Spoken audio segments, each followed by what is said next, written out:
नमस्कार मेरे प्यारे साथियों।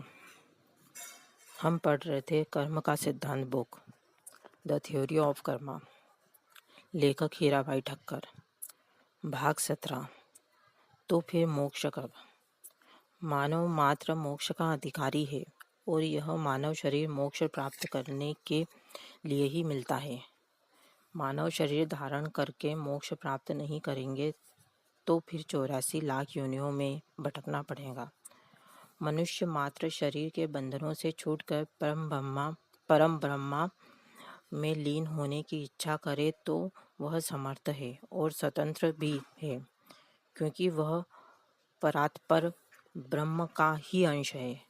उसी में लीन होने के लिए मोक्ष प्राप्त करने के लिए ही उसका सृजन हुआ है।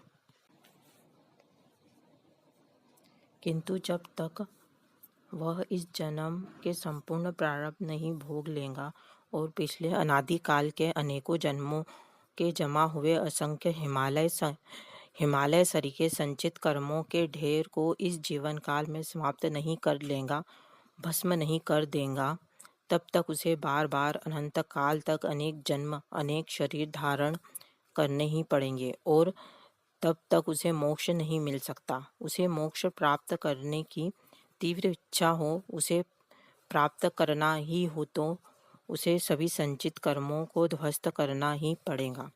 सभी संचित कर्मों को ज्ञानाग्नि से भस्म करना पड़ेगा और वर्तमान जीवन के प्रारब्ध कर्मों को पूरी तरह से भोग लेना पड़ेगा। इस जीवन काल के दौरान अभी से उसे नए क्रियामान कर्म इस तरह करने पड़ेंगे कि करते ही वह तुरंत फल देकर शांत हो जाए। उनमें से एक भी क्रियामान कर्म संचित कर्मों में जमा न होने पाए और भविष्य में वह कर्म पककर फल देने के लिए प्रारब्ध रूप में सामने न आए। उन्हें भोगने के लिए इसके बाद कोई शरीर धारण ही न करना पड़े।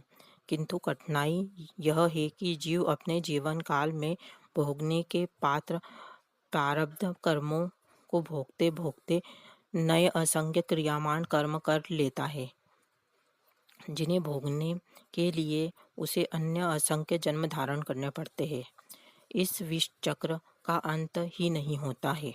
इसलिए पहले इस जीवन काल के दौरान तथा इसके पश्चात हम जो क्रियामान कर्म करें वह ऐसी कुशलता पूर्वक करें जिससे वह कर्म कदापि संचित कर्मों में जमा न हो पाए और भविष्य में हमें नए शरीर के बंधन में न डाले। बस इस तरह कुशलता पूर्वक काम करते रहने का नाम ही योग है। इसलिए गीता में भगवान ने योग की परिभाषा भी दी है कि क्रियामान कर्म पूर्व में बताए अनुसार कुशलता पूर्वक करने का नाम ही योग है।